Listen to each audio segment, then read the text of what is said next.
Hey, hi everyone. This is Sai from Let's Upgrade. So let's talk about how to get your certificate. It's very simple. You will see two links in the description. Number one is the place where you have to go and mark your attendance. Marking your attendance tells us, like, okay, you are a legit student who have attended this particular session. Link number two is your assignment. This is where your 90% of the priority is. You have to go and submit the assignment that is given to you in this particular session. Once you're done submitting that assignment, we will be evaluating that. We will send you an email. If you get the passing criteria, then only we will give you the certificate on a particular date that is mentioned again in the description. Please check these three things, and this is the way how you will get a certificate from Let's Upgrade. Number one, mark your attendance. Number two, just go ahead and upload your assignment. Check for the email that you have received it, yes or no. What is the feedback that you have received from your trainer? Number three, check on which date the certificates will be released. Thank you. Bye. All the best. Happy learning. Interviews are not hard, but your mindset makes them hard. Let's fix your foundation before we fix your answers. Hi, this is Geeta from Let's Upgrade, and today we bring you another beautiful boot camp which will help you get placement ready within 2 hours. Let's get started. Last point, but not the least, for this one, when we're talking about mindset, how can we not talk about note taking and self respect, right? So, whatever stages you are in right now in your career, there is a very important factor that most of us miss out on, which is self reflection. No matter if you cleared the interview or not, no matter if you're studying or applying for jobs, no matter if you're a senior software engineer, I think self reflection is important at every stage in life. So, whenever you have given an interview, always make sure that you are making notes of it, of whatever you learned, whatever mistakes you did, or what questions were asked. Make a list of it, and what did I answer well, what could not I answer. Trust me, there are still questions that I remember from the very first interview that I gave. This is how our memory works. And when you will revisit those notes and questions the next time you're going to an interview, trust me, you'll not make a single mistake from that specific note. You will remember everything, your mind remembers everything, because that is something you've actually faced and written. So yes, both the memories work, and trust me, self-reflection will take you places. Trust me. So yes, improvise, uh, make notes for yourself, and self-reflection, practice it. um, yes, it's very good. Meditation, self-reflection, talking to yourself in a mirror, it works like magic if you're trying to improvise your communication. So yes, these little mindset shifts can actually get you selected in an interview, because trust me, there are people who are not that good in technical skills, but they are in much higher positions in organizations than people who know a lot in technical stuff. Why? Because they're more confident, because their problem solving is better, they practice self reflection, so they know where they lag and where to improvise. Like, how are you going to improvise in something you don't even know? So, to know yourself, you have to do, you know, uh, you have to question yourself, you have to write things. So, self reflection is the key, and this mindset shift will definitely take you places. So ultimately, there are only three clarity points that you need: role you want, the skills you bring to the table, and stories to prove it. The third point was the most important point, because you know we believe in stories more than anything. So if you're sitting in an interview and you say let's say you say, I'm very good at problem solving. Now this is what, when you mentioned what you are good at, right, what you bring to the table.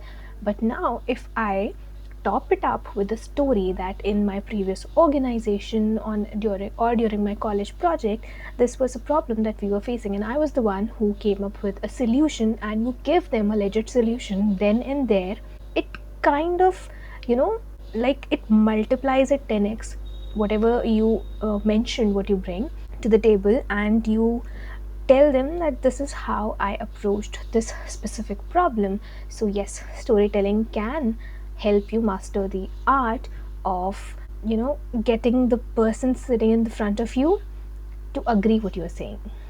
That's it. So these 3 points, master this art and you're good to go. Then comes the smoothest shift from student mindset to professional mindset. Like, here's what I can solve, here's what I bring to the table. So you're not asking for a job, you're offering a value. You don't sound desperate. You tell them that whatever role I'm applying for, I'm actually passionate about it, and this is what I am bringing into the organization. So, yes, you have to give it a thought and you have to think like you belong to that room. When you have that energy inside of you and when you answer thinking like that, you definitely get an edge, right? So, and also, when you're a fresher especially and you're going in an interview, there are some common fears that we face. What are these fears? These are nervousness, fear of rejection, overthinking, self-doubt, and trust me, it is as common as you can think. Everybody faces these, especially in the initial years when you're not mastered the art of interviews. But this is very common. But how do we overcome this? Like, how do we overcome nervousness in an interview? Being nervous is like very normal and it's very human, right? But how do we face this? So technically, nervousness is a feeling where our body thinks that it's in danger, but definitely you're not. But when you're nervous, how do you calm down? Because it's very human to feel nervous. So breathe slowly for 10 seconds, and as I mentioned earlier, also feel like you belong to that room, right? And start with a strong intro line. And there is this one psychological technique which I recently heard and I've practiced it and tried and tested. It works. What you have to do is you have to think that you are pulling the four edges of the room. So you just have to assume that you're pulling it towards you. The more the room shrinks in your thought, the more confident you will feel, because you ultimately feel everything around you is like very micro, right? So yes, this is a technique which I wanted to share. So nervousness is nothing, it's very human to feel nervous, but there are ways by which you can calm yourself down and you can look more confident. Okay, so breathe slow for 10 seconds and start with a strong intro line. Now everybody, you must have heard everyone saying that your intro should be very catchy and it should have stories or lines that attract people and that attract listeners. I completely agree to that. But do you actually need to make it that dramatic? Like, everybody would think that it is fake. There was a time when this thing actually worked, but now people like when you're more straightforward and when you can speak but in a good way.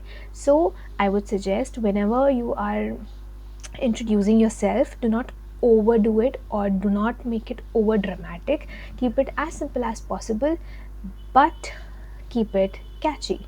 For example, while giving an for example, when asked about, like, when asked to introduce yourself, one thing that always works for me is, as I mentioned earlier, storytelling. But if you don't know how to do storytelling rightly, what you can do is you can, catch the attention of the listener by just directly running to the point and telling them what you bring to the organization.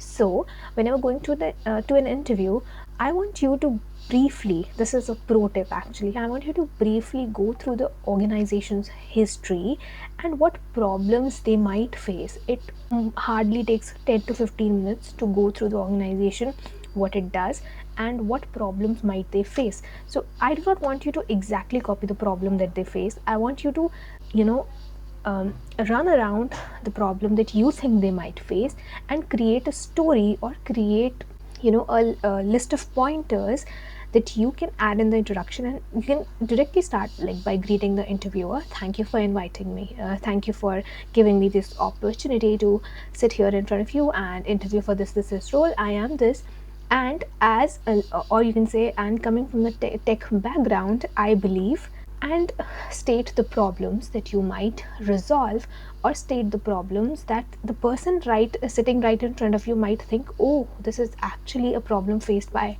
us in our team, and this person has directly mentioned it. This is more psychological than practical, so you can definitely try this, and this might actually give you a confidence boost. So nervousness, bye bye. And generally, this is a very general tip, that speak slower, because the person in front of you is not judging on the basis of the speed of your English. I generally speak very fast. This is something that I do, but I practice to speak slower in front of people who I want to understand better. Okay. And then there is this fear of rejection that we face a lot. See, it's good to get rejected. Trust me, it's good to get rejected. You learn, and you have more takeaways in an interview where you're rejected rather than in an interview where you're selected. So it's very, very normal to be rejected in an interview. I have been rejected multiple times, and it's very normal. You learn a lot, trust me, because rejection is not equal to failure, and rejection is nothing but mismatch, timing, and competition. There were times when was being interviewed, and the person sitting in front of me who was interviewing me, he literally asked me questions that a senior software developer was supposed to answer. And yes, I got rejected, but I knew that the role was not for me. So yes, it's very normal. You should inculcate this in yourself, that one interview is not going to define my career. Okay, you're going to end up in a better place. Then overthinking is something that we, especially this generation, does a lot. See, kills answer mid sentence. When somebody asks you a question and you're already nervous, you're already panicking, and you're overthinking, oh, what will happen if I get rejected? Trust me, you lose the battle then and there. When sitting in an interview, think that the person right in front of you is no one but you after 5 years. You will actually be interviewing someone after 5 years. So why would you want to be afraid of yourself? Okay. So it's nothing but the other person sitting in front of you is no one but a little more experienced person than you. So even if you get rejected, no worries, right? So don't overthink about the answers. Speak smoothly. Don't first speak in Hindi in your mind and then translate in English. No, directly translate to English. Okay. And if you're not comfortable with English, this is something I repeat a lot. Speak in Hindi. It's very normal to speak in Hindi. Just politely tell the other person that I'm more comfortable in Hindi. क्या मैं हिंदी में बात कर सकता हूँ, or whatever language you prefer. It's very, it in fact builds a connection between you and the interviewer of how honest you are. Trust me. Okay. Then problem. Whatever question has been given to you, first understand the problem. Yes, one of another pro tip that I want to give you is, do not answer rigorously. Take some time, let the question process, and then answer. Okay. So problem, then action, like what would you do, and then the result, what will happen after you approach that specific problem with the answer that you think is the right answer. Okay. So one clear point at a time. Do not fumble, do not mix up the words, do not overthink. Be as calm as possible in an interview. Okay. Then the last thing that we face a lot during interviews is self-doubt. What is self-doubt? You feel behind and you think there is a lot of competition, and this is something I have seen mostly in mass walk-in interviews, wherein there are like 100 of people coming for the same role, and then you feel like, maybe I'm less than someone. But no, you're not. Everybody, if you're distracted, everybody is that distracted at this time especially. It's very easy to win. So do not self-doubt. No matter how less you know, no matter how much you know, you are ultimately going to answer from your mind, right? So keep it calm and let the right answers build up rather than fumbling up. Okay. So one clear point at a time. Self-doubt, no. And yes, another thing is, confidence comes from proofs. So have a proof of concept, have your portfolio ready, because when going for an interview you cannot just shoot in the dark, right? You have to be prepared for role you're going for. As I mentioned earlier, clarity is the key. A portfolio ready with you so that you can prove, even if you don't know something that much, you can prove that I have done this is my work. Okay, and trust me, the interviewer understands that you might not know every, but whatever you know it with confidence. So here is the workflow, and first things first, mindset and foundation. Whenever sitting at an interview, there is clarity in your head what role you're going for and what the company expects from you, right? In an interview, skill and clarity is the primary factor, not your luck, not how you speak. Skill and clarity is the first thing. For example, if you're going for an interview for the role of a software developer, no matter how good you speak, it is definitely a plus point.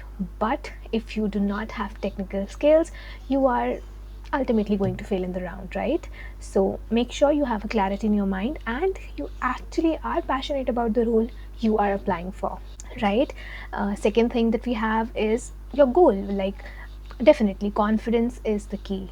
And there is this popular quote that one thing about confidence is you never know if it is fake. So fake confidence can also lead, see, fake it till you make it.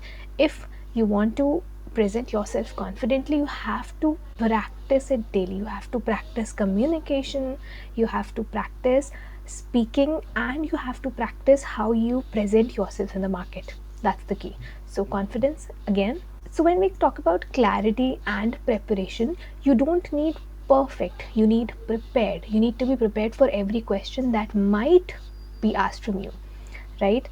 So if there is no clarity in what you are doing and for what role you are being interviewed for, you sound confused even if you're good at something. You might have seen people who are very naive when it comes to presenting themselves, but when it comes to their technical skills, they are the OGs. But did it help them crack the interview? No, because technical round is ultimately the third or the fourth round in an interview process, and they might fail in the very first round, which is the HR or communication round. So yes, confidence is the key, clarity is the key. And to make sure that we do not miss out on anything, I have prepared a rough workflow for you guys so that we learn and explain everything thoroughly, so that you guys do know what factor to recheck and what to inculcate in yourself before you sit in another interview. Let's get started. Self assessment means finding the right role for yourself. I have seen people who do not clear interviews because they interview for the roles that they are not actually passionate about.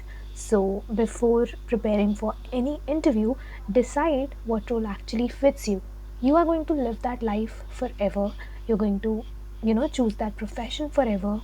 If you're going down that line, why not to choose it as per your interest, right? So, introspection is the key. We've already discussed it in brief.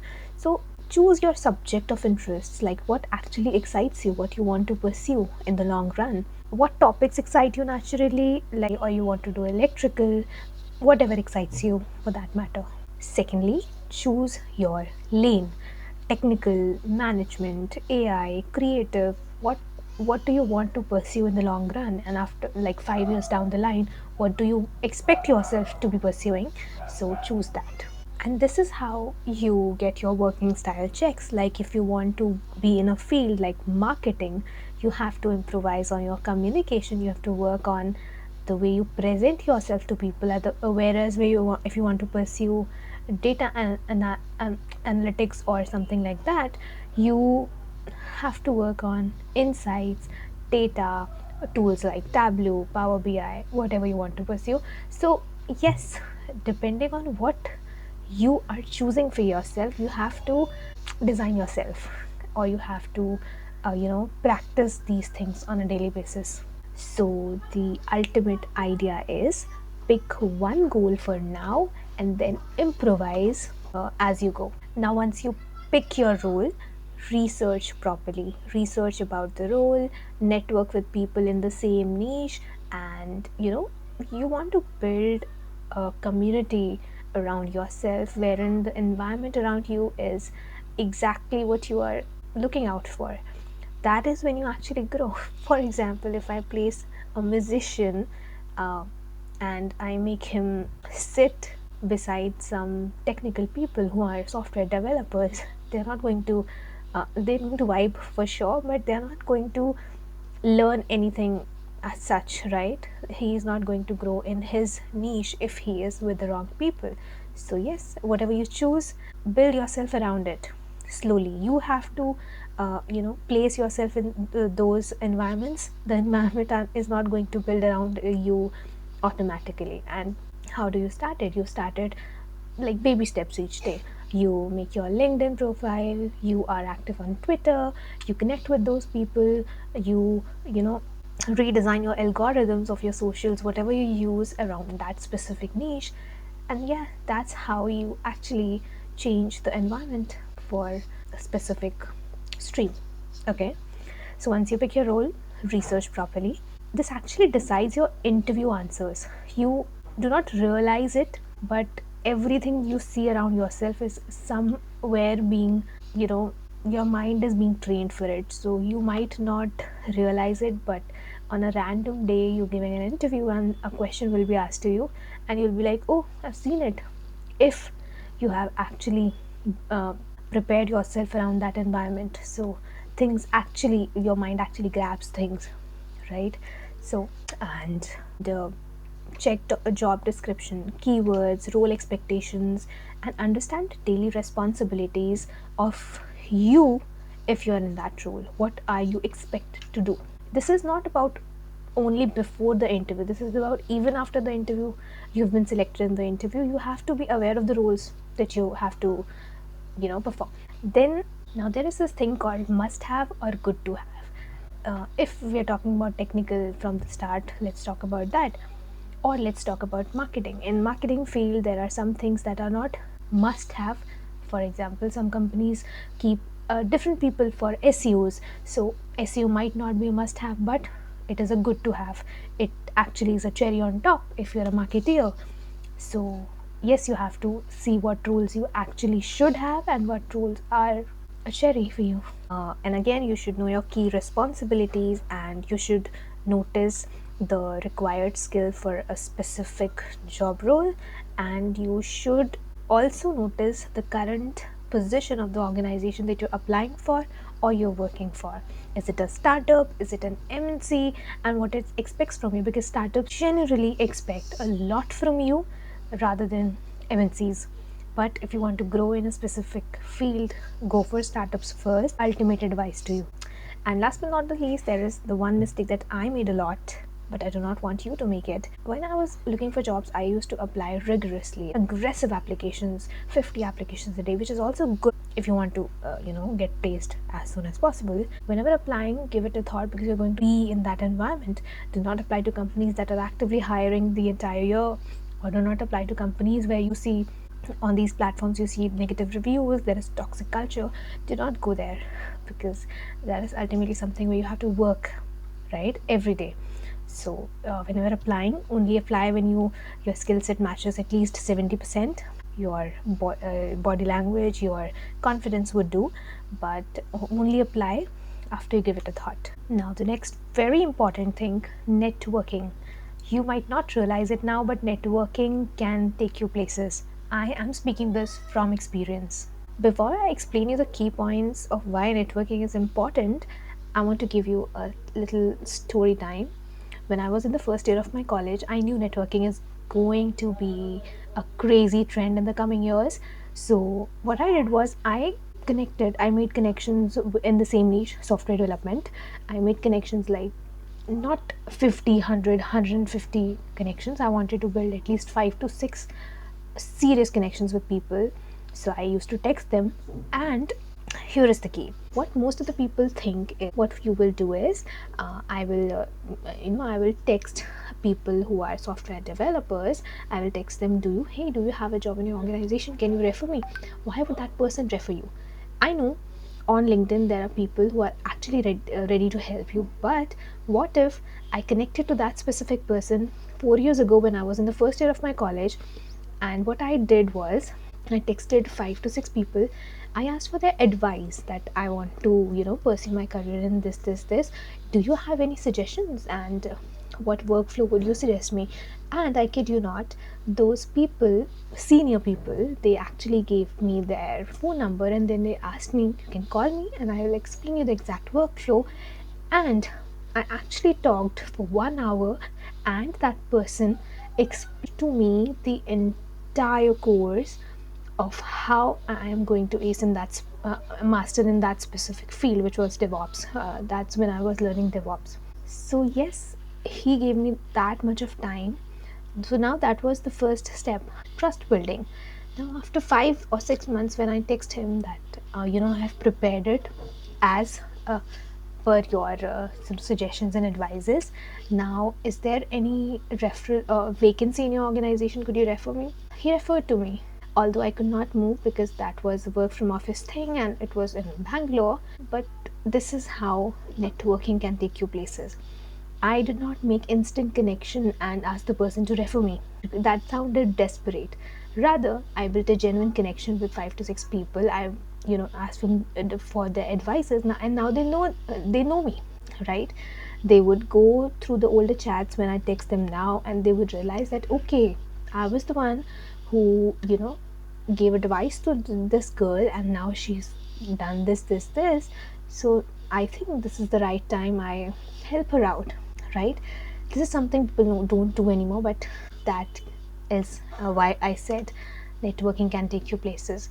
So learning, visibility, post everything on LinkedIn, keep your portfolio ready, keep yourself updated, okay? Post your everyday work. So connecting with professionals is actually very helpful in today's time. So do not be someone who is very inactive on socials and who is just working on the technical skills and doesn't know how to network. It won't work, trust me, it won't work that well. And do informational interviews. There are actually websites where you interview each other for specific roles that can help you. If you've prepared 10 interviews there, so technically the first interview that you're going to would be the 11th, not the first. Okay, so it would feel like the 11th, not the first. That would give you a confidence boost for sure. Okay, so increasing referral chances these days is a cakewalk, and you can easily do it. And if you're a fresher, this is the best advice I can give you: network with people. Do not make rigorous connections, make at least 10 to 12 connections and let those people guide you, and then ask for referrals after 3-4 years down the line. Experience building. Proof is always above potential. If you have proof of something, no matter how much you are blabbering about the skills, if you have proof, you always have the edge, right? So skills don't get you hired, proof does. And with proofs, I don't mean only your portfolio or your projects. Storytelling is kind of a proof that I religiously believe in. When you can do a good storytelling, when you can good valid use case of a problem and how you approached it, the person is instantly getting hooked. Okay, and build experience through, right? Whenever you're preparing for a specific job role, internships, volunteering, personal projects, you know these are the ways you practice what you're becoming. Okay, so internships very much effective, and I would suggest go for a startup because that's where actual pressure comes in. Your 3 years in an MNC is equal to 6 months in a startup. Trust me, you gain a lot of knowledge if you work in a startup in the very initial years of your career. So internships have some real work and credibility as well. They have certifications, you have proofs that you've done, you interned with XYZ organization, and then it gives you not one but more than 10 stories to tell, like this was the problem we faced, this is the role I played there, this was a responsibility I was given, so this is how I performed, right? Then volunteering. If you're in college and you're not doing an internship, volunteering can help you in the longer run. Google Developers Student Club, There is a Microsoft student club. So join these clubs, and if you can play leadership roles in there, please explore, because managerial skills with technical skills, best combo. So it doesn't only teach you teamwork, it kind of inculcates leadership skills in you. So in your college, please do not sit idle and do not only practice technical skills, but push yourself in the market, be visible, be around people that will help you in the long run. Personal projects, third but very important. Personal projects, third but very important. um, Personal projects are something that when you are explaining yourself in an interview or introducing yourself in an interview, everybody expects you to at least show two projects that you worked on. Even if it isn't teamwork, you should have the ownership of that project. Okay, so very much important in building a portfolio. So you should have some projects, whatever your role you're interviewing for. Graphic designing, have some creatives with you. Marketeer, have some real analytical data with you. And if you run SEO and stuff, you should have some previous organizations data as well. Not the sensitive data, but the data which you can showcase that I took the organization from this to this level. Okay, and most importantly, use this phase to test, like, do I actually enjoy this role daily? Is this what I want to pursue in the long run? And you'll get your answers. Last but not the least, tools for clarity. If you're confused, use tools. Don't overthink and do nothing, right? Most of the times, what we do is we'll start with this, there's nothing as perfect, right? You get perfect as you work. So, explore some tools. There are many tools that help you in the initial days of your interview prep. Use Career Explorer tools for direction and options. Try personality assessments for working style hints, not final truth. Like communication skills, practice your grammar, and there are many. One application I mentioned wherein you take interviews from strangers and strangers take interviews from you for your niche. So yes, that's very important, and this gives you clarity in its best form. It comes from experimentation, it comes from exploring different applications, mini projects, shadowing, internships, real tasks. Clarity doesn't come from thinking, it comes from doing. Beyond grades, marks don't get you hired, your interview value does. Companies don't pay for GPA. Just, you know, feed your brain this thing that companies are not paying you for what you scored in your college or your university. It's good, no doubt it's good, but they pay you for the impact and for what you bring to the table. So whenever going in an interview, first of all, do not over highlight your academic achievements. It's a good part, do not forget to mention it, but keep the mention more of what you are offering the organization. Okay, the ultimate idea is to highlight your impact. It's to highlight what skills you have and what impact you can make. Grades versus value communication. Grades are a proof that you studied well, but value communication is a proof that you can work, you can deliver things on time. And an interview is not for what grade you scored in your university, it is for the reality check. Like, can you explain your skills clearly? Can you solve problems? The solving problems is the biggest part. So this is what the organization is looking for. So yes, whenever going for an interview, do not over highlight your academic achievements, highlight what you have developed in yourself. How skills create business impact. Your skill is useless unless it solves something. Now, if I tell you this in real time, with a real time example, there are people who know a lot of things, but they are very bad at explaining things. So, a knowledge which cannot be shared, what use can it be? So, yes, there were teachers in my school time also who were very well educated. They had like abundant knowledge, but they could not explain themselves well, they could not explain a specific topic. So yeah, It is somewhere about communication factor, but also about, lack of work on themselves. So if you cannot explain something, if your skill cannot solve somebody's problem, what use would it be for the organization, and why would they want to pay you well for that, right?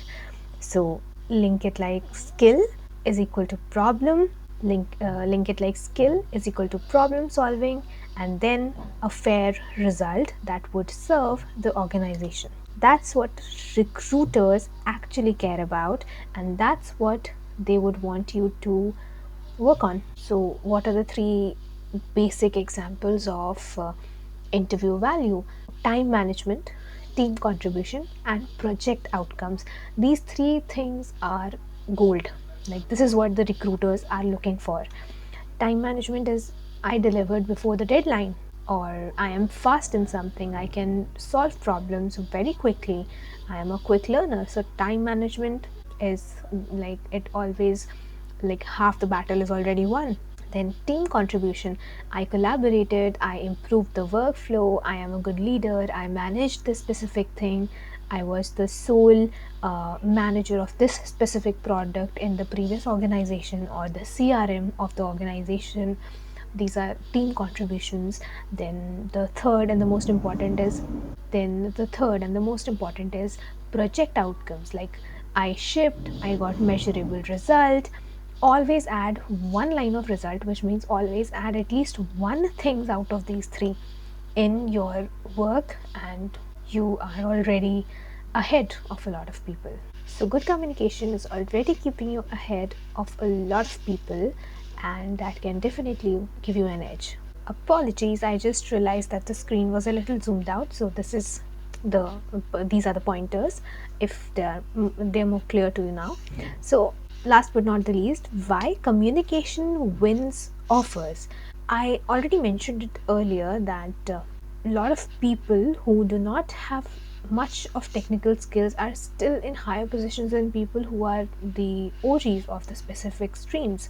But why are they ahead of them? It's because of their communication skills, it's because of the way they present themselves, and it's because of the way they have at least one thing better than them, either time management, either problem solving skill, or they might be giving more value to the organization than the other person. So these people are usually categorized under managerial like tables, and these are the soft skills that they carry, which other people, you know, are not able to inculcate in themselves. So if two candidates have the same skills, offer always goes to the one who better, who connects with the person better, and clear speaking is equal to confidence and professionalism. So when you have good knowledge, practice speaking clearly, practice explaining it to the other person. It might help you for the lifetime. Like, it's actually the most important soft skill that one must develop if you are planning to, be in much more better position in your lifetime other than the technical skills. And the ultimate idea is that good communication makes you look senior instantly. Like, if you have two people and both of them tell you that they are good at something, you would definitely get hitched with the person who will tell you that he has worked at, in this field, and he communicates well. Like, his soft skills are very much better than the other person. He explains well, he presents himself well, his body language is good. And ultimately, is communication not the only thing that connects people? You can instantly build an emotional and mental connection with the interviewer if you communicate well, you express well, because we are not robots, right? We do not look for only technical answers, we look for real and raw communication. So honesty with good communication, with good expressions, with good body language can take you places. And I think before working on anything, every student, every person should work on his personality development and his soft skills. So, what are the main three pillars of interview success? Knowing your interest areas through preparation and effective communication. How do you know your interest areas? Explore everything thoroughly and see what fits you and what role you're passionate about, and interview for the same roles because you're going to ultimately follow it in the long run. Then, thorough preparation of the topic or the role that you're going for. Always prepare online. There is a, like, abundant content online to prepare for something. You cannot excuse yourself by saying I do not have resources. You have a lot of resources in these times. Thorough preparation, and last but not the least, and like already talked about a lot, effective communication. Trust me, if you do not even know a specific topic and you know how to communicate well and you're confident, you can actually convince the other person that you have studied about a topic.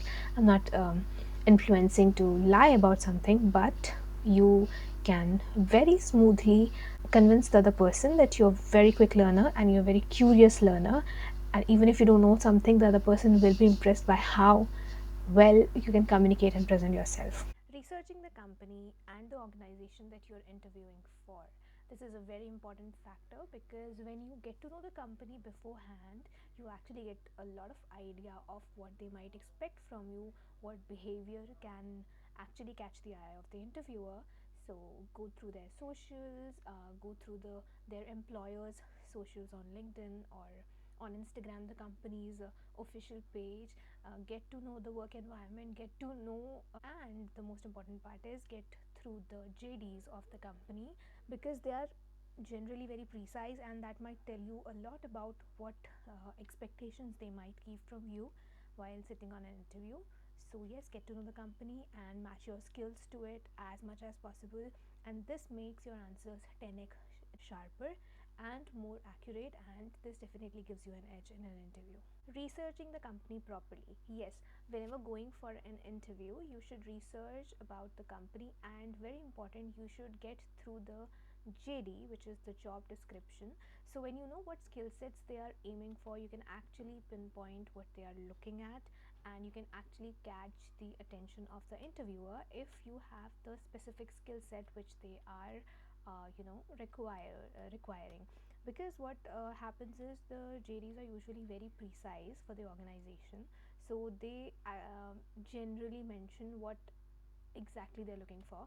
So when you go through the JDs, when you go through the company's organization, the employers, you can definitely look up to them via social media like LinkedIn. You can go through the Instagram of the specific organization that you are going for, so you might have an idea of how the culture is and how they might expect you to show up, right? So match your skills to the JDs, and also this makes your answers 10x sharper and more accurate, and this definitely gives you an edge in the interview. Now, after you have researched about the organization, the only thing that can help you better is researching about the interviewer. Now, most of the times you would know who is going to interview you, but if you don't, you know what role you're applying for. So, look for that specific organization's employers and who's in the same team. Probably he might interview you. So, a quick LinkedIn scan can help you way better, and you can know the role, you can know the team, you can know the background and the environment that they're working in. And this is very psychological, but if you can mimic the other person who is about to question you, you can actually build that connection and catch the eye of the interviewers. So it's very very helpful if you get to know the interviewer beforehand, and if you get to know how he speaks or he or she speaks, or how they present themselves, you can actually have a very fair idea. If the person is very very technical and doesn't is not that active on socials, you might know that you have to be a little more stronger in the technical part. If the other person that is going to interview you is very much active on socials and he has very good communication skills, so you will get a rough idea that okay, you have to have good communication skills to uh, impress the interviewers. So yes, get to know the interviewer and the organization beforehand. That might help you, and yes, talk in their context, not generic answer. if answers, if you talk in their context, if you talk how they talk, so it definitely gives you an edge. Company scan. Now there are main four things. We've already discussed about how you can research about the organization via their socials, but what actually you are aiming at is their culture, their mission and values, so you know what they might expect from you, and the recent news and initiatives. For example, if a company, XYZ company, is coming up with a new product, so just an example. So now when you're aware of the news, and when you can put this up in an interview that you are launching this product soon, I've heard of this, and the initiative is great, and I like the idea how you have considered the health of the people. So this might catch their eye, and this might look very well put together if you have researched it beforehand and they know that you are actually interested in the role and the organization. So yes, recent news and initiatives, get to know it beforehand, and that will definitely help you a lot.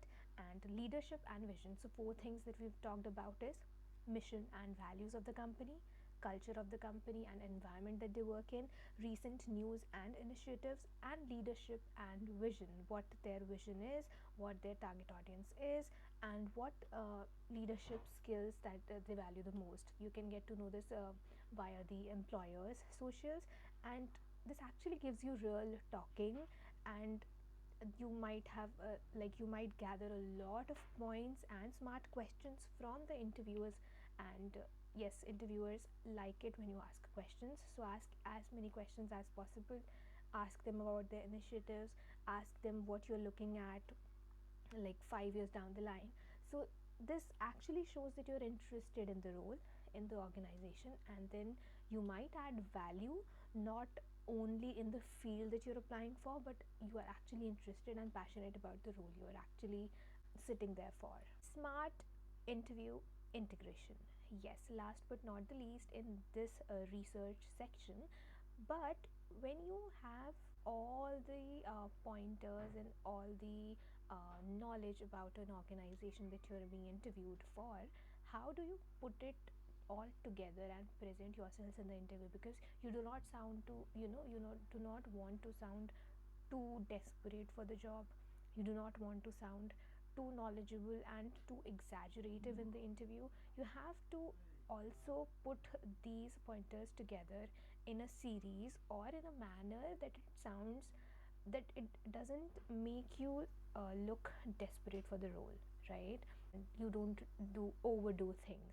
Okay, so smart interview integration is very important after you've gathered plenty of information about the organization.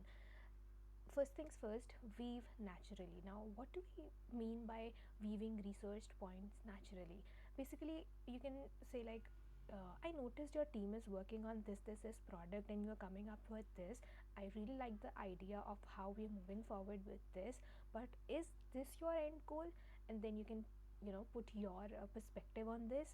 You do not have to force your perspective, you just have to generously put your ideas and how what you feel about the product. This shows honesty and authenticity. You are not copying anybody.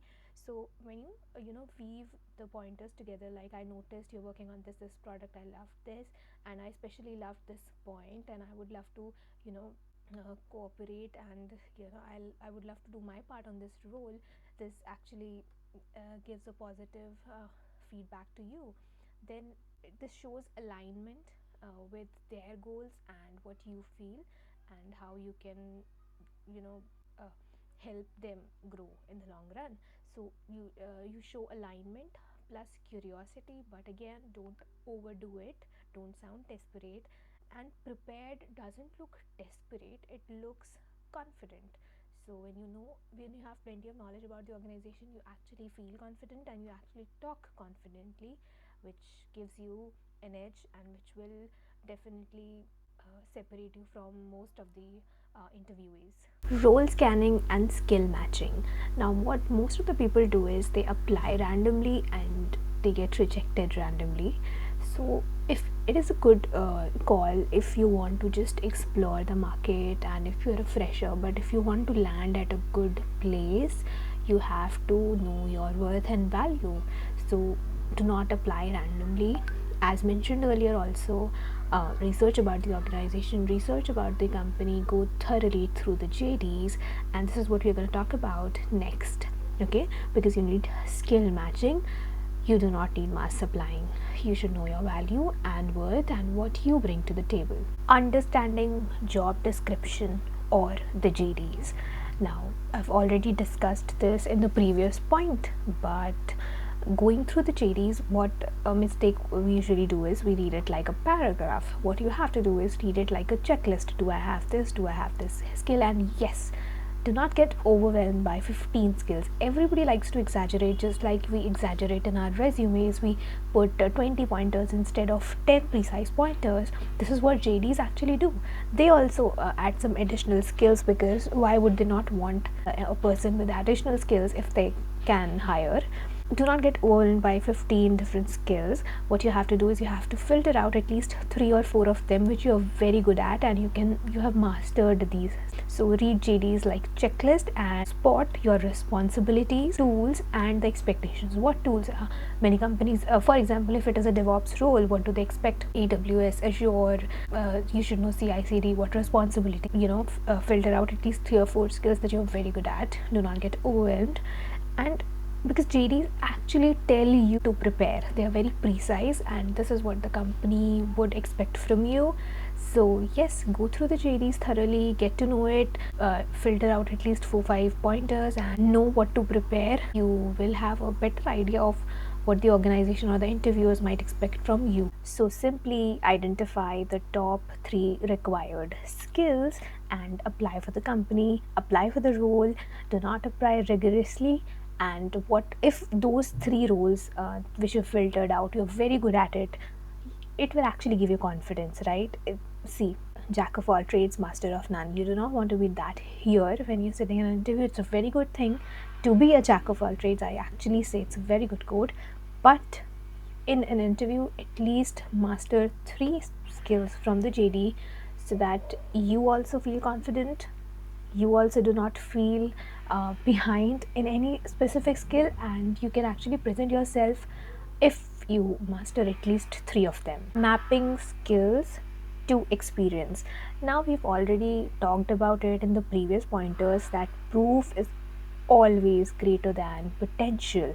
No matter how good you speak, no matter how exaggerative you are while speaking about your skill set, if you have proof of one thing and you tell them 10, that one can actually overpower the other 10 things that you are only speaking. Proof of one is enough for the other person to like you, for that matter. So yes, map your skills to experience. If you have internships, add them. If you have academic achievements, add them related to the role. If you have worked on any project, cherry on top. So yes, add evidences, build your portfolio, because for every skill you have to attach at least one proof. If you are filtering out at least 3 skills, attach at least one proof for each of the skills, and attach everything like an internship, project already mentioned. Use skills as a tool to represent what you did and what result you achieved. Result oriented people are always put on top of other people who only speak up. Okay, so you have to be a problem solver, and you have to be very result oriented. That actually gives you an edge in the interview. Like, for sure it will do the job. So no proof means no impact. No matter how good you speak, no matter how exaggerative you are, if you do not have proof of one single thing, you are not going to make it. Fresher advantage. Freshers actually, and it's a proven fact that freshers have an edge when it comes to cracking interviews. See, these days I know that people are expecting a little too much from the freshers, but you actually have an advantage in the interview rounds. If even if you don't know anything, authenticity, honesty, and the way you showcase yourself, present yourselves, and carry yourself actually lets you win the battle.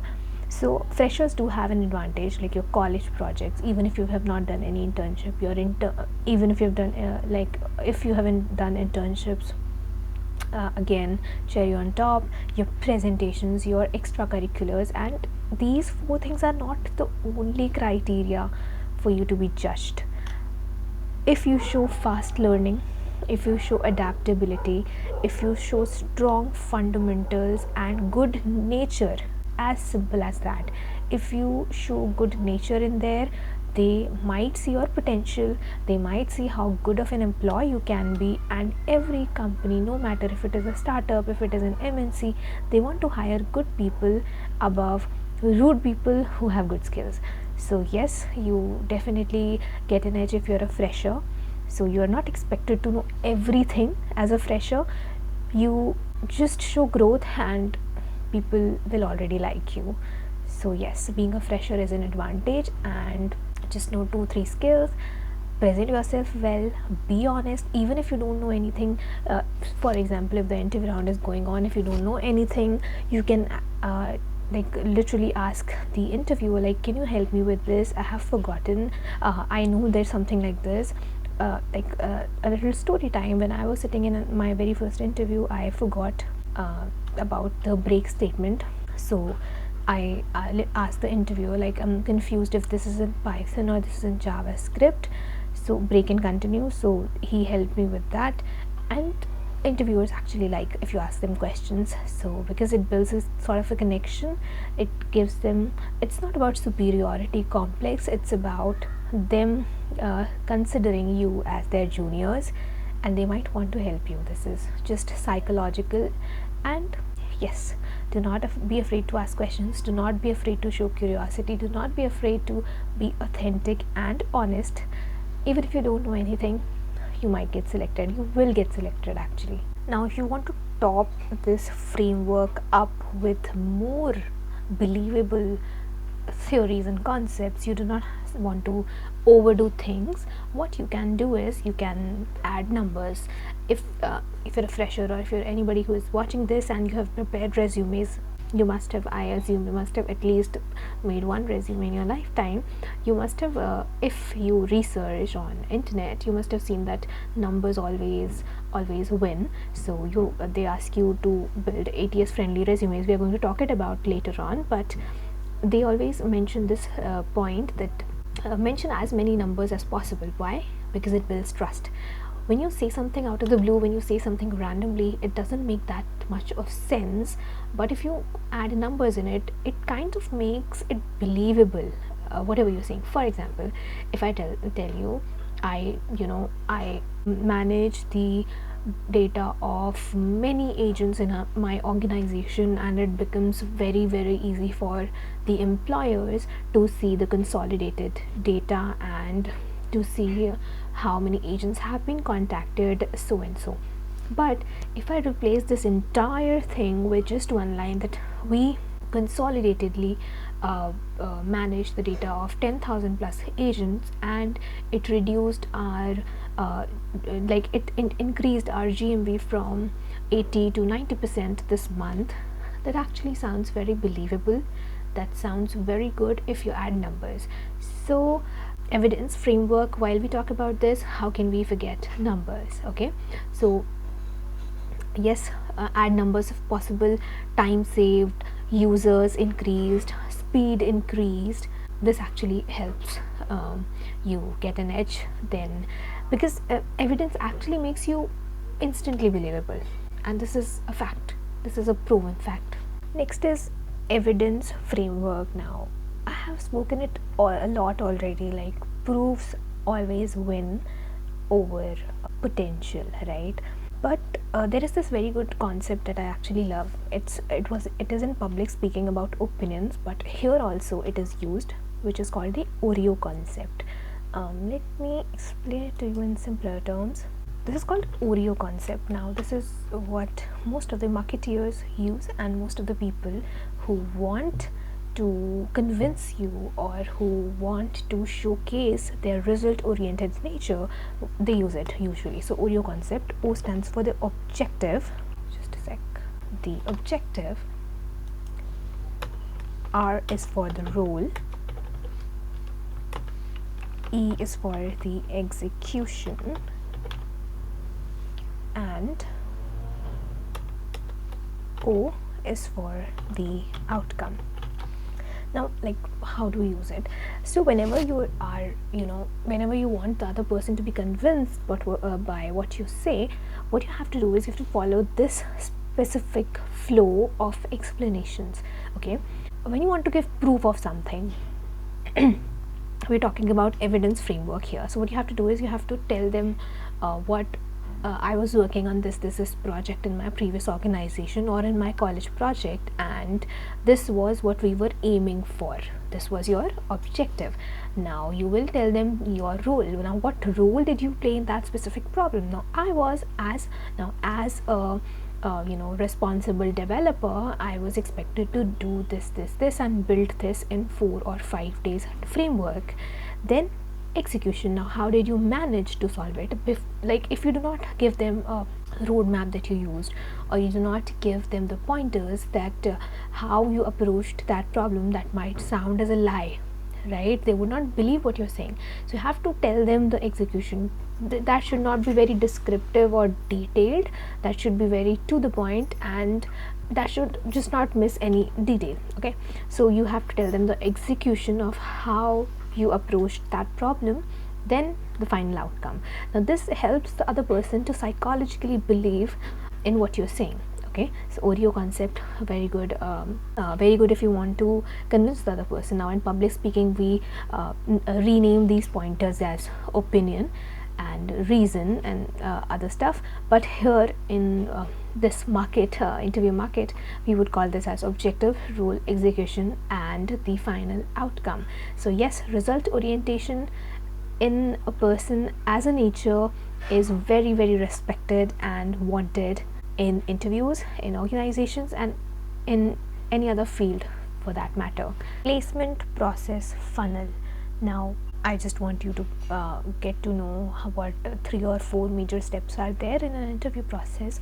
And the very first step is aptitude test. If you are going for MNC's, aptitude test is the initial round in an interview. What happens in this test is basically they test your IQ, they test your basic knowledge. It is about mixed subjects, usually maths, mathematics, basic science, basic English speaking, and this is something you should prepare on a daily basis. You must have seen a lot, you must have given a lot of tests. It was actually a subject in my time, so aptitude building is nothing but your IQ. So placements usually follow these steps, and the first step is aptitude. So it has basic elimination and basic checks of your knowledge about the entire subject criteria. Now, this is not very role specific, this is general, and this is for everyone. So this generic test usually eliminates, for example, if 100 people are being interviewed for a specific role, this will eliminate at least or 50 people out of the interview. Then comes up group discussion. This tests your leadership skills, your communication skills, your body language, basically your soft skills. Okay, so group discussions, GDs, include a group of people who can either be a combination of interviewers and interviewees, or one interviewer and 4 or 5 interviewees who are asked to discuss on a specific topic, and how you present yourselves in gatherings, how you present your thoughts, how you present your perspectives, and how you respect other people's perspectives. So yes, group discussions is entirely about your soft skills and your confidence. Okay, so yes, this is another animation round, and this is entirely mainly focused on communication and confidence. Okay, then comes the main round, technical interview, lied for, and that you're being interviewed for. This, if for example you have applied for a software developer position, this entire technical interview is not about aptitude, it is about it is entirely focused on the technical role. For example, MERN stack developers, React, Node, Express, JavaScript, and database, if it is a full stack development job role. So yes, entirely technical, entirely focused. This tests your skill set. This is where the JD is tested, literally. Okay, and the fourth and the final round is the HR interview round. So the HR manager, basically if you pass the first 3 tests, fourth is a cakewalk. It is nothing but a general discussion with the HR about the company policies, about what you expect, and the salary and stuff. So this is easy. This is very easy. The first three were the actual tests.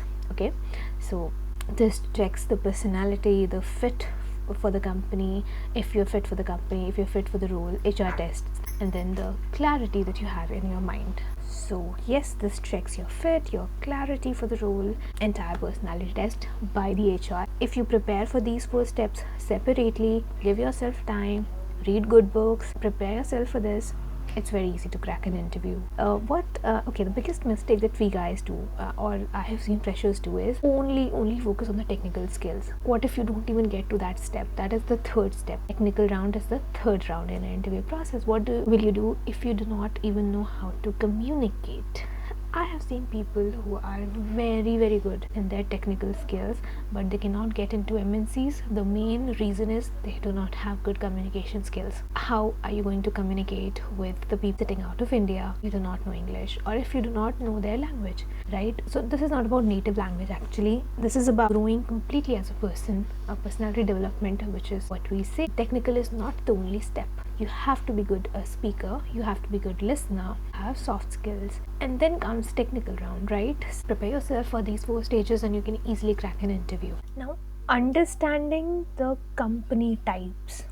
In India, you can see a majority of startups, but MNCs are also there, and people usually want to go to MNCs. Why does it sound very, you know, appealing to the people that MNCs are good? Because you might not have a lot of work in there, but they pay you well. Why? Because they have already been established in multiple countries, right? So let's get to know the company types. So not all companies are the same. Your growth, your work life, and learning depends on the company type that you're applying for. So choose smart, not random. The first type of companies are product-based companies. They build their own product, as the name suggests. If you want to focus more on the quality, the scaling, and engineering depth, these are the right choices for you. They are best for your soft, strong development skills. They are best for your long term growth, and because they have a strategy, they have a vision, and when it comes to exploring the development field, when it comes to exploring marketing strategies better, product based companies are the right choice. Some very good examples of product based companies are Amazon, your Google, Microsoft. Amazon, as in it has its own e-commerce platform, it has Amazon Basics, it has Amazon Pay, so multiple products, it has Alexa, so all these things. So yes, product based companies are a very, very good choice if you want to focus more on building and strategies. And yeah, they have also a wide variety of fields where you can explore your talents, and product based companies are actually a very good choice when you want to settle for a longer time, and mostly that's the sole reason why the interviews for these companies are a little more tricky and on the difficult side, because they have huge employment, they pay you well as well. The next type is service based companies. So these companies usually build SaaS products, which is softwares as a service, or otherwise they provide services as well. They come up with different clients who bring different projects to them. Multiple teams work, and when they do not have a specific project, they might like when one of your projects is completed, they might shift you to another project. So there, if you are looking for exposure to multiple domains, for example, one product might for once you will be working on a product related to medicine, the other product might come up related to travel. So if you want an exposure to multiple domains, it is best for that. So if you're looking for structured learning, if you're looking for steady entry into corporate, service based companies are a very good choice. For some famous examples you must have heard, like TCS, Infosys, Wipro, and like one slight disadvantage I feel in these companies is that when you do not have a project, like one of your projects is completed, so by the time you do not get another project, you are in benching. So you do not have a project for that time period, and this might halt your growth for a while. So yeah, that is a slight disadvantage in these companies, but great exposure, great like a very good growth in terms of multiple domains. You do not get stuck to only one project. You can literally wrap up with multiple projects in your tenure in that organization. The next step we have is MNCs or multinational companies. So these are already built, they are already been established in multiple countries, and it is a very good place if you want good pay and less work. But getting into these companies is what you is the price that you pay for these advantages, because it's not hard to get into these companies. The interviews are very complex and they're very specific about the skills that they want in the person. But these are very big organizations. Their global processes are very strong. They are a very strong as a brand. They have stability, and they are very well fitted if you are looking for good structure, long term career path, and they add up value to your resumes for sure. Some of the MNCs, like known MNCs, are Deloitte, Accenture, IBM. They've been well established in multiple countries. They can, in fact, they can be a gateway for you to move out of your country and shift if you perform really well. So yeah, these are MNCs. They are not in the startup anymore.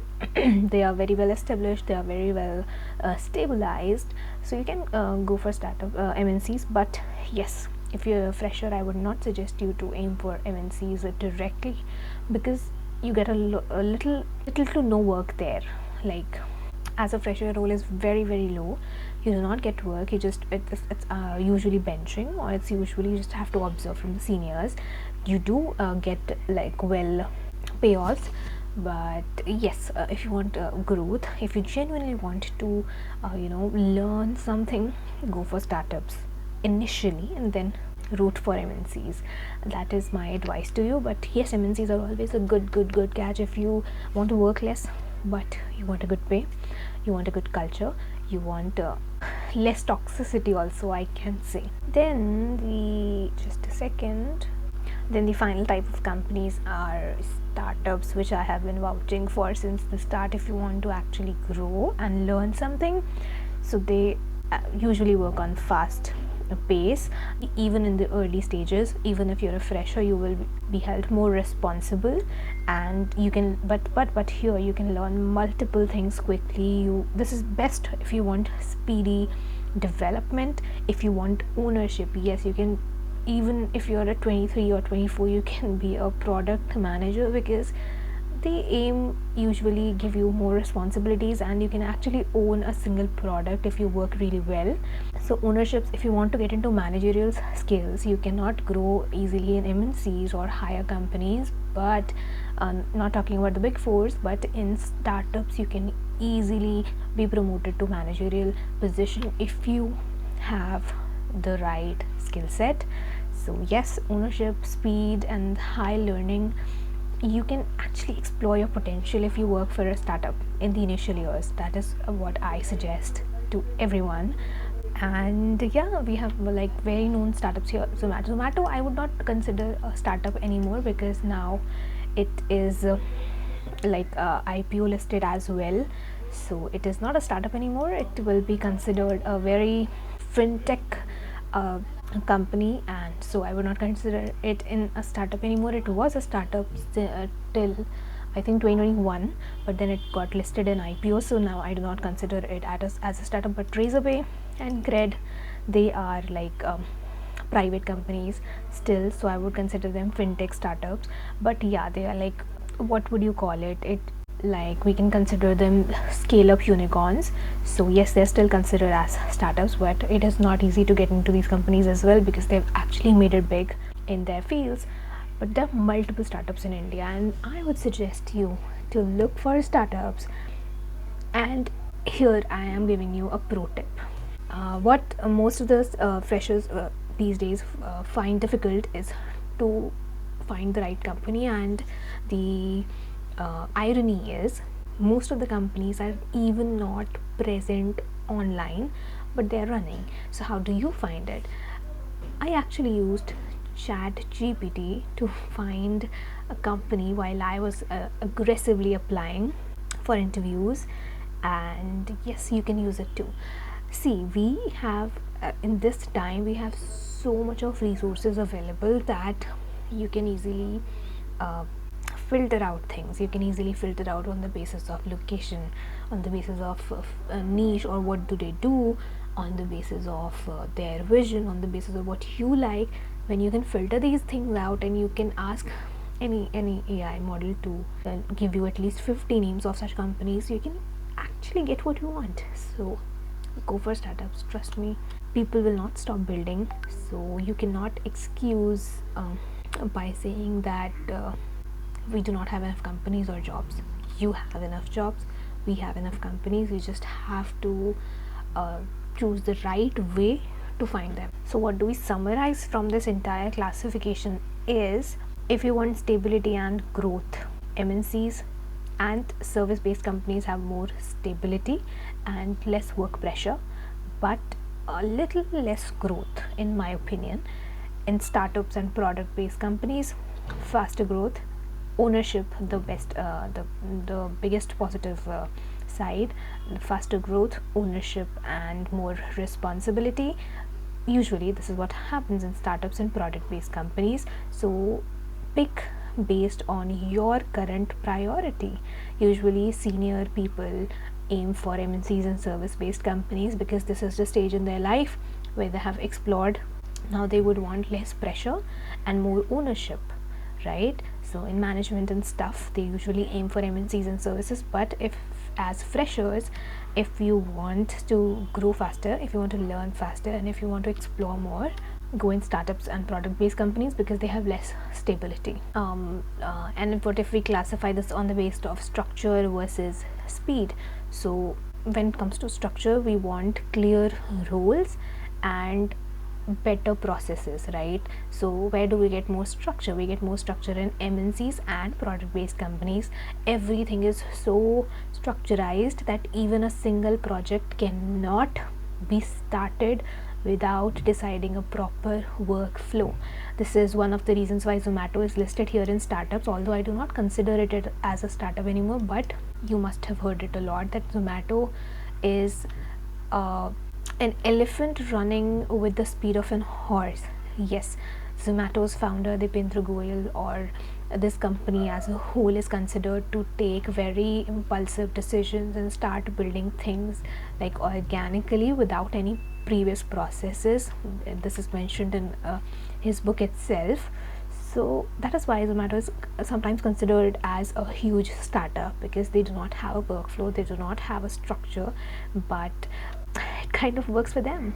So if you want clear rules, if you want clear processes, go for product based companies and MNCs. If you want speed, like quick decisions, rapid execution, go for service based companies and startups. Okay, so neither is better according to me. They just are different, and based on the different priorities of the people, they choose what they want and what they like and what would help them in the long run. Now comes another most important factor for you to get placed in good organizations: building ATS friendly resumes. First of all, you do not meet the HR or the concerned person of the organization directly. Before you goes your resume, so it speaks for you, it speaks on your behalf. So whatever the person assumes of you in the very first impression is through your resumes, right? So it has to be curated for in such a way that the first impression of you is already good and you look like you actually know things. Okay, now ATS, what is ATS friendly resume? ATS is nothing but applicant tracking system. Before humans review your resume, or these tracking systems review your resumes. And in big fours, if or in MNCs or in big organizations, they have applicant tracking system because they have mass applications from people all around the world, so they do not want to hire rigorously. So there is this applicant tracking system which filters out the good resumes and rejects the resumes that do not fit for the role of the company.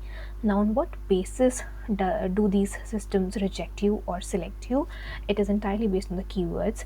Everything that is there on the JD, or when the company has the description that the company has provided, or include all those keywords in your resume first of all.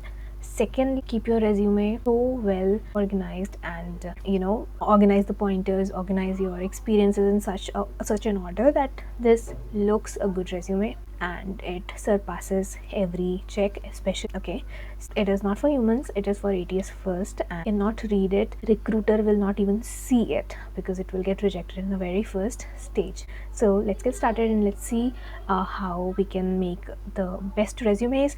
And in the end of this specific point, I am going to show you a real resume that got selected at Google, and we will study it when we will see what mistakes to avoid and what to include in your resume.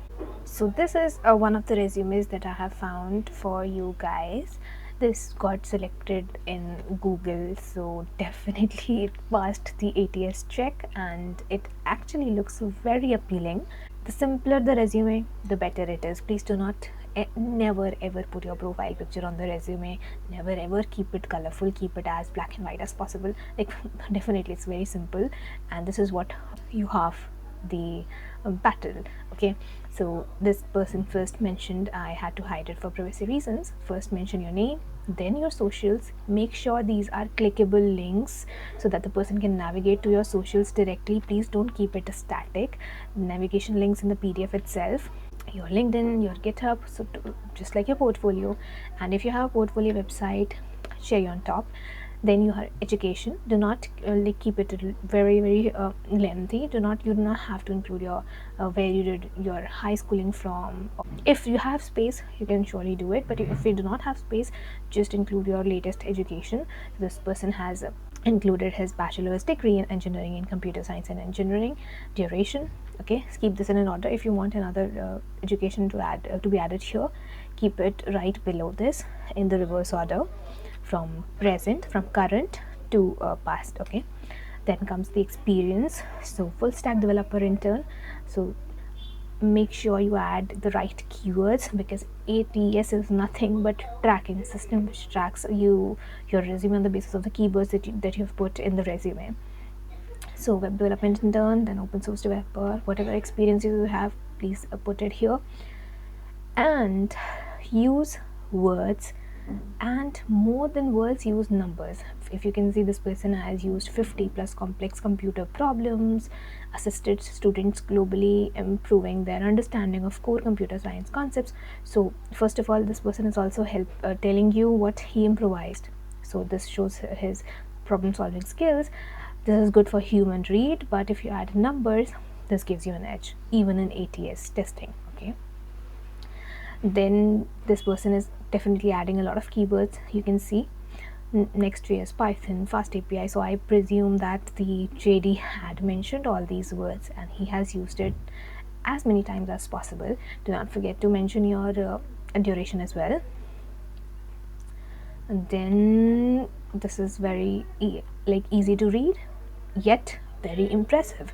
So yes, please add numbers. This increases trust, as well as your chances.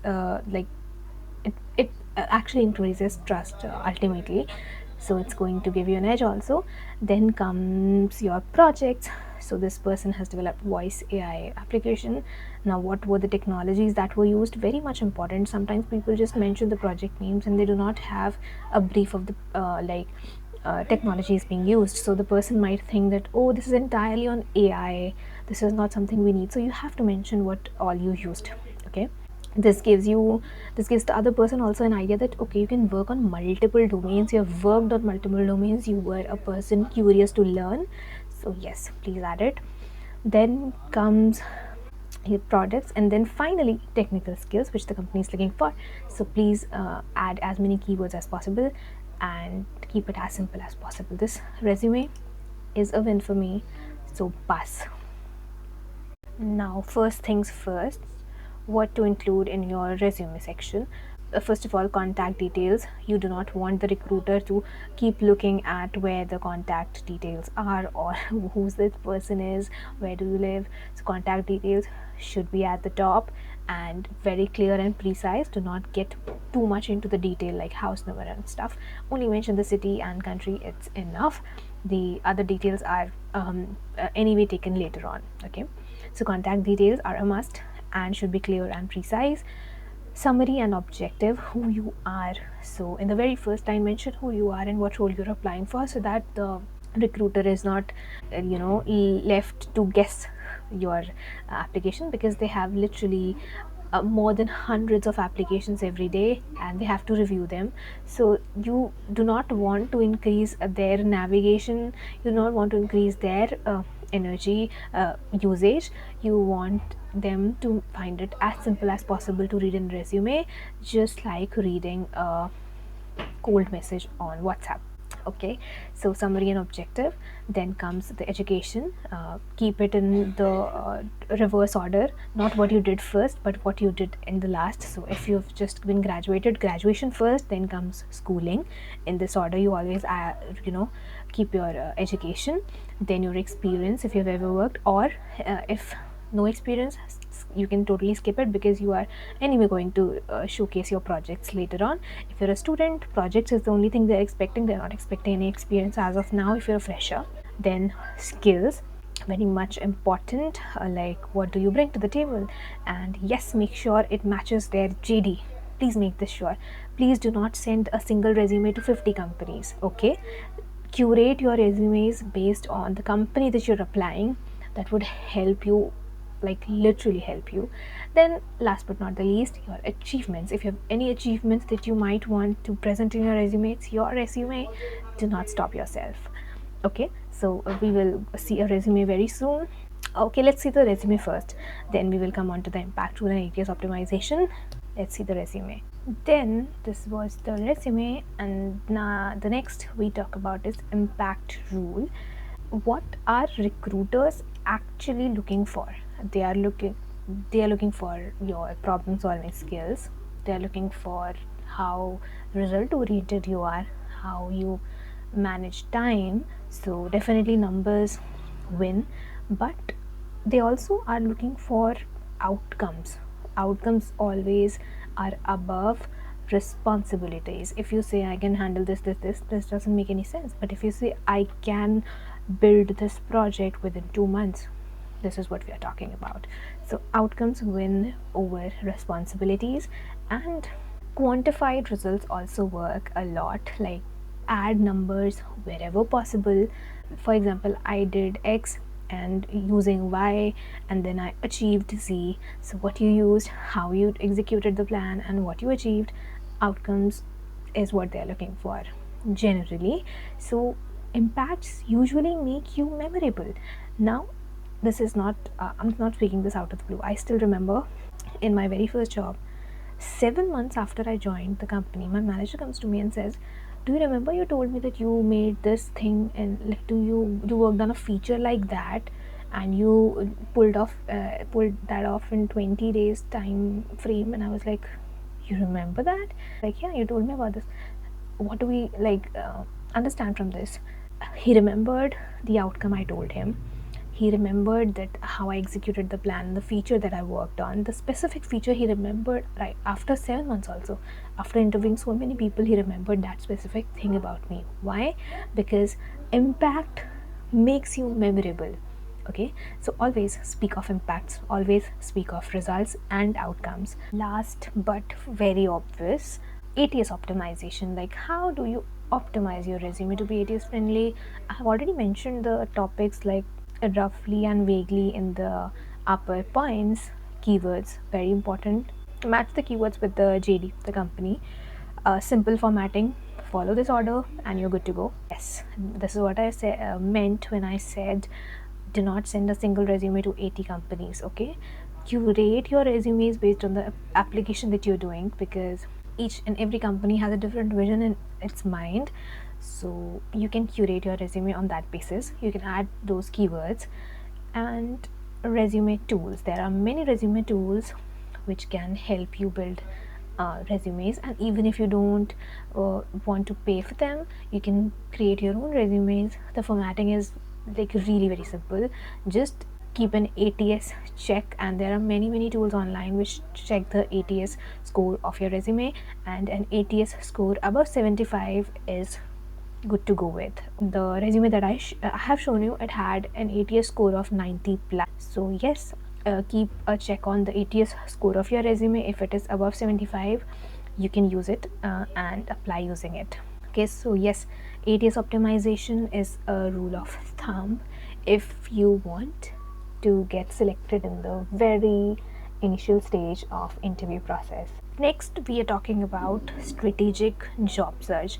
See, we've already talked a lot about this, but whenever applying to an organization, you should have a clarity in your mind. I have been repeating it since the very start of the bootcamp. You should have a clarity about the role that you're applying for, and you should have a clarity about what you want. Okay, you are also getting paid for something you're doing, so you are not their slave or something. You do not want to sound desperate, so you should have a clarity for yourself also, right? Target roles, what role you're targeting. Sometimes people uh, who do not get selected in interviews are like, okay, I'm not getting selected for tech round, I will do work as an affiliate. I can, call and get you leads. Why would you want to work as affiliates if you're in tech? So value your worth, know the target roles, target industries. Do not apply rigorously if you do not want to work in a specific industry. Do not just work because they are giving us uh, what do you say, minimalistic role. Okay, so know your target audience, know your target locations where you want to work, know the type you want to work, remote or you're comfortable working from office. So yes, know your priorities and then apply on that basis. Then comes the second point, which is job search channels. Now, where do you search jobs? You cannot say you do not have enough resources. I literally told you how you can land a job using ChatGPT. You can filter your choices. So you cannot say that I did not have enough resources. You do have. So you have LinkedIn, very well known, very easy to land a job if you know how to do the right networking. It can be a game changer, trust me, if you know the right people, if you have the right circle. Okay, so LinkedIn, build connections. If you're a fresher, plus point, build connections right now and then use them after 5 years. That is something I call sustainability of connections. Then comes job portals, many job portals, Naukri, Glassdoors, Ambition Box. There are many job portals. So apply, keep your profile updated, and keep looking. The recruiters keep looking now and then, because where do they want? Where would they hire from? From the websites, from the portals. So you should be there too. Okay. Then keep looking for different organizations on these pages as well. You can directly apply from many applications. Then comes company websites, Google careers. Every company, most of the companies have their own career websites. Apply directly from there, and trust me, multiple companies which are not even known have direct contact of their HRs in their websites. This is what I learned from ChatGPT. I could actually get the contact number of the HRs. So yes, company websites. Then referrals. The easiest way to get into a company is via referrals, but most of us do not have the right connections. So again, if you're a fresher, please start making connections, please start networking. That is going to help you in the long run, and you are going to thank me later, please. And if you have any family member who is in the same field, referrals always work. They are a nice way to get into a company, and ultimately the talent speaks. So go for referrals. Application and outreach strategy. Now, most of us fail if we are directly applying to the HRs. We fail because we cannot convince them enough to, you know, schedule an interview. Now, why does this happen? I'll tell you. HRs have multiple applications every day. They cannot review every single application. They do not have enough time to read the entire email. So, how do we curate emails, or how do we learn cold messaging? This is what we're going to talk about. Okay, so Whenever applying directly to the emailing the HRs directly, first of all, clear subject. Clearly mention that you're a full stack developer. So, application for the role of a full stack developer at the organization name for better clarity. Then, do not copy paste the single email body to hundreds of HRs. Curate each and every email based on the organization that you're applying at and based on the role you're applying for. Clarity is always winning here if we're talking about cold messaging and emailing the HRs. Okay, so keep the body short and relevant and keep it to the point what you bring to the table and that you're a problem solver, that you are result oriented. Then highlight one strong match. Now, if you are a graphic designer or somebody whose work is in like more on the practical side, you can literally DM or email an HR about the specific problem that uh, you know saw in their website or product, and you can literally pitch them by giving a solution to that problem. That I saw this is in the website, and I think I can improvise this, and this is what I have done. Even send you can even send your work via emails. So highlight one strong match and keep the body as precise as possible, and you're good to go. Yeah, now another very tried and tested way of landing a good job is LinkedIn cold messaging. I have already talked about like a lot about this, so I'll be very brief. I'll explain in very brief here. No direct job ask. This is what I said. If you're a fresher, build networks now, use them after 5 years. But if you want a job and you've not done this before, works.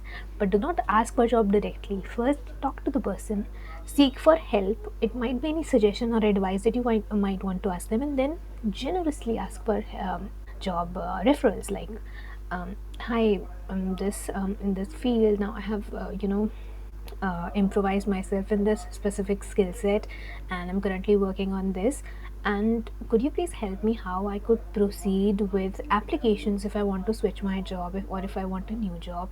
Then the person might advise you something. Now this is something that gives them kind of a connection with you. So okay, so this is where you have already built a psychological connection. The next moment you can ask them if they have an opening in their organization.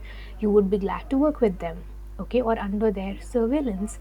So yeah, so when you want to work under their supervision, they might come up with this thought process that you are kind of their junior, so they might refer you. Okay, so do not directly ask for a job, ask it generously, just like a friend or a junior asking for help.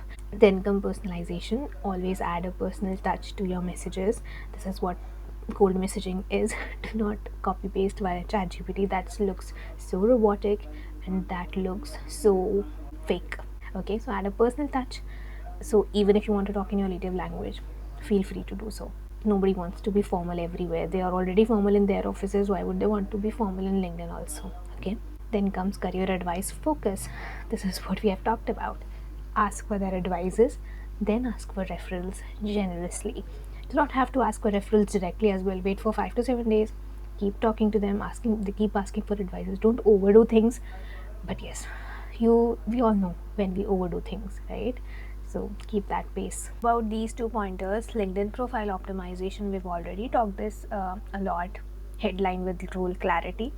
Section storytelling, like you have to tell a story, like the problem you were facing, how you approached it, what was the outcome, how you planned the execution. So very important and very trust building when it comes to sound appealing. Okay, then comes experience with impact.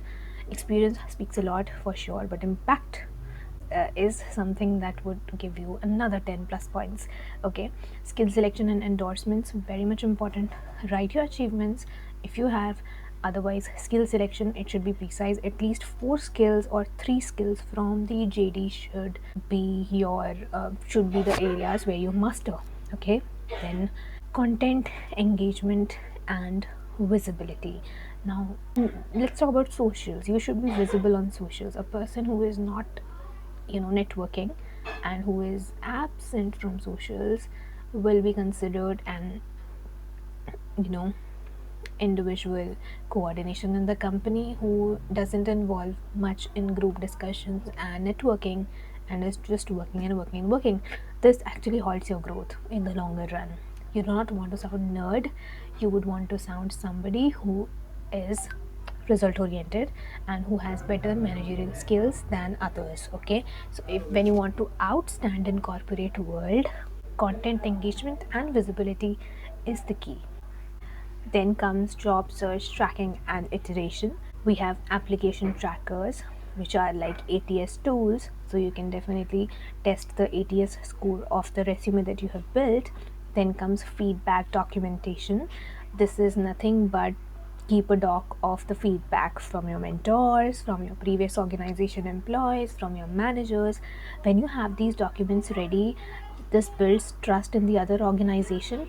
Not only about background check, but keep them posted on LinkedIn or on socials, on Twitter, so that the other HRs or the companies that are reviewing your profiles, they see that okay, this person has got endorsements, this person has got very good feedback from the employers. This builds trust, and this can get you selected and you will not even realize it. So keep a document of the feedbacks, any endorsement you have, any achievement you have in your previous organization, certifications, please keep a track of it. Weekly reviews, keep weekly reviews of yourself from your manager or ask them to post it on your socials. This might actually help you a lot.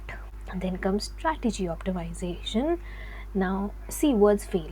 If you tell the HR that in my previous company, my manager used to say that I'm very result oriented, this might sound fake, but if you have a document of it, if you have it in your profile, if you have it in written that the person has actually endorsed you for it, you're actually winning. Then comes strategy optimization. So whenever applying for jobs, you should have a strategy in mind, like when I do this, not only in application process, actually whenever you're sitting in an interview, the person right in front of you should see you as a person who has a plan and workflow in mind. So the person should know that okay, this person is has a plan for 5 years down the line. This person is really result oriented, and this person really wants to grow in life. This is what companies look for. So yes, strategy optimization is also key, not for you individually but for the organization as well. And even in the application process, when you're applying to the organization, have a strategy in mind. Then comes the final boss, aptitude test. After your resume has passed the ATS check, you are going to be given an aptitude test wherein your IQ is tested. So you have to understand objectives. You must know what aptitude is, right? You must know what these questions are. They're very IQ specified, they're very general knowledge questions, they're very basic mathematics questions, but your because this is kind of an objective paper, this is not a subjective at all. So to the point answer, you should know the accurate answer to a specific problem. It also sometimes gives you what do we say, case studies. So yes, your this is something that you build over the years. This is not learnt in 1 or 2 days. This is something you practice and you grow at. Okay, so understanding objective, you should have strong fundamentals of basic subjects. You should have daily short practice. This is what you should do daily. Then practice tools and apps. There are multiple resources online. You can say, you cannot even give an excuse that I do not have a resource or I did not do any course for this specific things. There is no course for this. This is basic. Then error analysis is also very important. If you're going for a technical role, aptitude tests actually test you on the basis of your error analysis and again problem solving skills. Okay, so yeah, this was aptitude test preparation, very much important for when applying for a role. Last but not the least, career success framework. See, here is beyond your grades. It is about your personality. It is about how good of a human you are. Value driven mindset. Your mindset should be value driven and result oriented. You do not win with just technical skills, you win with the right mindset and the right personality. Then comes strategic research. We have talked a lot about this, like do not apply rigorously, do not be so desperate for a job that you end up in a place where you're not even valued and where you are not even passionate about the job, right? A job should motivate you to wake up every day. Strategic research, so research about the organization and only apply when you feel like it. Okay. Then comes resume excellence, ATS friendly resume, keywords and stuff in the resume so that it gets selected in the very first stage. Then comes systematic execution. There is nothing like a blunder when it comes to corporate world. The smoothest the smoother the execution, the better the results. So keep everything in a precise order. Even if you get placed in a company, always keep a track of the work that you have done there. Always keep a track of the documents and the feedbacks, okay, endorsements, because people do forget, or even if they don't, they do act like they have forgotten. So you should have a document. First, this is a pro tip, please, even if you're an organization, whenever you are, note down every day the task that you worked on. There are many applications that these companies use, Jira or Kika, but even if they don't use it, you keep a track of it with yourself, either in a diary or your notepad, so that whenever questioned, you can literally show them this is the work that I've done, and you cannot question me so bluntly. Okay. Then comes aptitude, agility. Please, at least 2 to 3 aptitude questions. Practice it daily. Hardly 10 to 15 minutes it takes, and it can help you for a lifetime. It stays with you forever. It helps your mind grow. Then comes long-term foundation building, which is nothing but your personality, soft skills, the way you speak, the way you stand, the way you present yourself in the market, the way you present your thoughts and perspectives matter a lot. Okay, a good personality wins over a very good technical mind. Okay, a good personality with a technical mind is better than entirely technical mind and no personality at all. And at last, like, this is not a little off topic, but with your mindset, with your personality, your health matters a lot. If you eat healthy, you think healthy, you talk healthy. So work on yourself. You are the product, okay? So work on yourself. Take time, your skills, your mindset, how the way you present yourself, the kind of a human you are. These things matter the most in the long run. Job is nothing but just a stage of your life. Failures do not define you. They are just a very random quote that I just read yesterday is, if I tell you that you are just 3 rejections away from getting your dream job, how fast would you want to try and fail? This is it. You never know what thing can literally change the course of your life. So failures are not, they do not define you. They just make what you are. So just a lesson, and keep moving forward. Keep a track of the mistakes you do, keep a track of the work you do. Work on yourself. You are the product. Okay, companies are not the end goal. Your mental health, your physical health, and you as a person is. Okay, so yeah, all the best for your future, and I hope you all get your dream jobs, you land your dream jobs, you work on yourself, read good books, because everything starts from here. A healthy mind, an intelligent mind is the key to landing good roles in your life.